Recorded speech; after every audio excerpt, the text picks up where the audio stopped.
Okay, maybe we can do better. All right, your next comedian coming to the stage is hilarious, coming at us from Baltimore, Maryland. Please make a laugh for Mia Musa.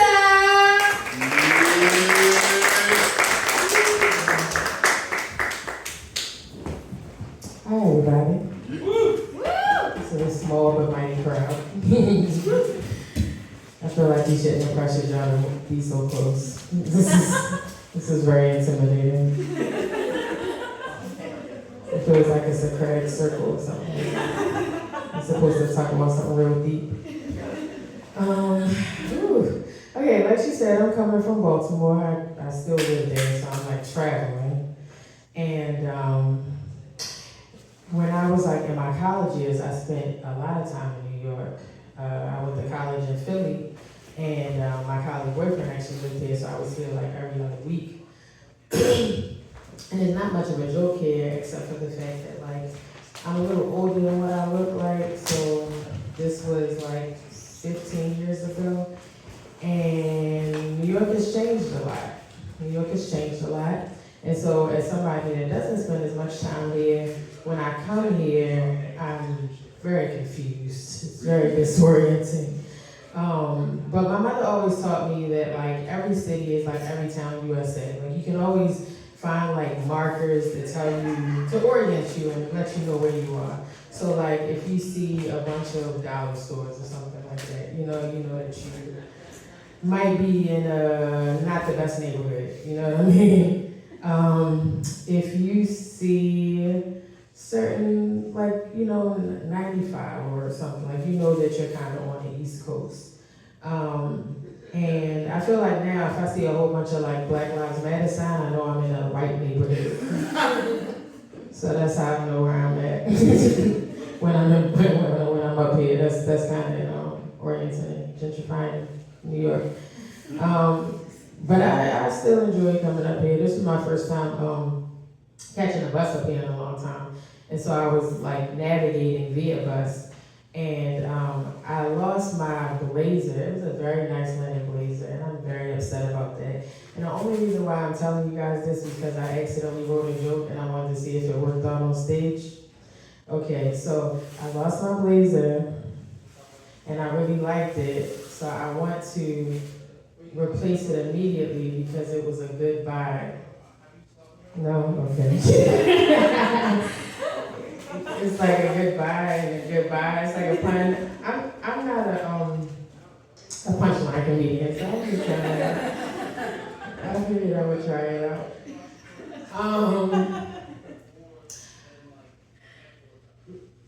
You guys are young, so I'm gonna tell you what Anthony said about DJs is true. My ex-husband was, yeah. My ex-husband was actually a DJ, and you just do anything in your 20s, you know what I mean? You just marrying DJs, so I'm sure I had Anthony to tell me not to do that. And then what's even worse is he's actually like a very popular DJ, like he has music, he's like internationally known, so I can't go too many places without hearing a song. Like if you ever like been traumatized or heartbroken and like you go out to like forget about it and then that song comes on and people get excited, it sucks. I know you don't say it, but I'm just telling y'all that now.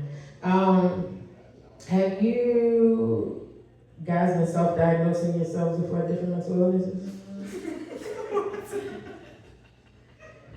So I don't know if you guys saw, like, comedian, actress, whatever, Amanda Seales, she came out with an interview and she was saying that she just recently got diagnosed as autistic, and she's in her 40s, you know what I mean? So a lot of people are doubting this and denying that it's true. And I think in a place where people don't readily have health insurance, that's like really elitist, you know what I mean? If you're like, oh, you need to have an official diagnosis, like you can just easily go to a doctor, that's crazy. Like I do not have to pay $150 for somebody to tell me I'm a little retarded. Like the TikTok tutorials were fine, you know what I mean? And so I was reflecting on it recently because, I've just come to accept that I might have ADHD, right? And I was reflecting on it, and I was like, it might be time for me to like medicate myself, because one thing about it, when you have ADHD, like you kind of have to chase, they say like you dopamine chase or whatever, you gotta chase excitement.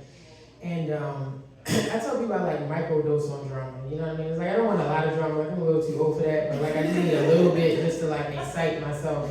And it's like I have a very overstimulated lifestyle. I too am a teacher. I have children. I live in Baltimore. my life in and of itself is exciting, and then but I'll just get bored for no reason, and then I just do stupid things. You know, like. We don't have to go into that. But what I want to say is that I was looking at Instagram, and it had an ad, and it was talking about disassociation, and it was just like, these are signs you might have disassociation, and this is what you could do about it. And I was just like, why would I want to do anything about disassociation? Like, that's crazy. You know what I mean? Like, that's how I get up on stage. Like, people pay to disassociate. They pay good money on drugs to disassociate. My brain does that for free. Like, why would I work on that? And then I told that joke for the first time, and maybe like a week later, I was driving. And you know when you drive, when you disassociate, and you look up and you have no idea how you got where you were? And I was like, okay, maybe I should do something about it. This is crazy.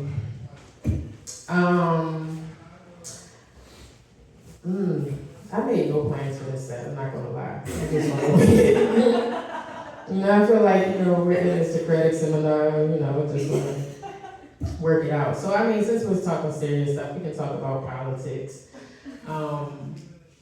I am really fascinated and tickled by Trump's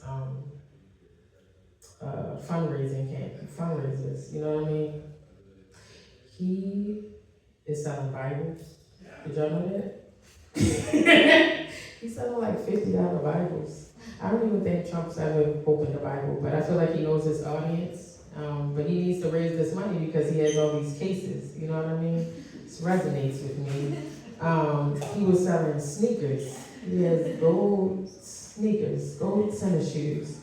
And I just find that fascinating. But what I find more fascinating is that he's the first former president or president to be indicted of a crime or whatever, on trial for a crime. And I know there's a lot of people that celebrate that, but I think that it's kind of weird that he's the first, you know what I mean? Like Bush and Reagan were selling crack. I don't know if y'all know that, Chuck. Y'all were young, y'all decide, but like these are things that were happening way before, and nobody knows what he's been indicted for. I asked around, and I asked audience, and nobody knows. I almost thought he was a part of like that Young Thug YSL case, you know what I mean?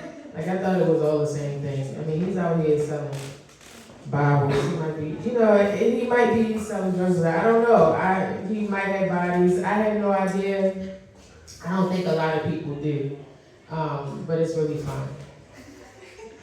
You got a lot of crazy things going on right now. You have the conflict, across the water. And one thing that a lot of people don't know about Baltimore is that it has the largest Jewish population outside of Israel. A lot of people would think that it's here in Brooklyn, but we have a large Hasidic Jewish population as well. And so it's a very touchy subject. I stand with Israel signs are everywhere all the time. It's a very touchy subject to talk on, so I usually don't talk on it. Only thing that I want to say about it is, isn't Israel kind of giving like bitter woman a little bit? You know what I mean? Nobody knows what I mean. It's like, I understand you've been hurt, but this new guy did nothing to you. You know what I mean? I feel like it's like they're treating, it's just like,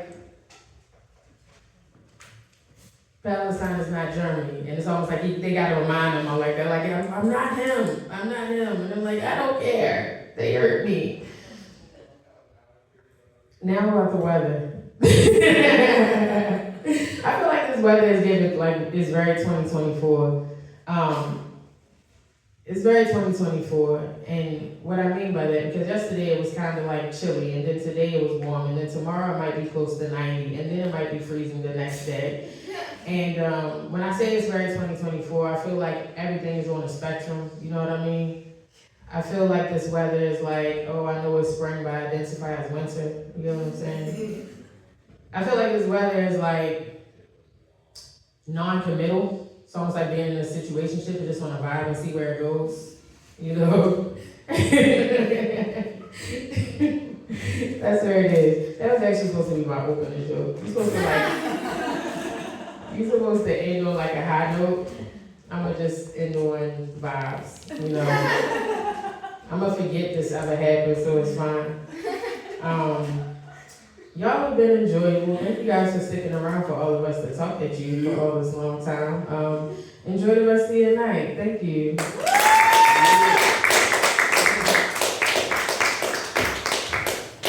Yeah, all the way from Baltimore. All right, guys, keep it going.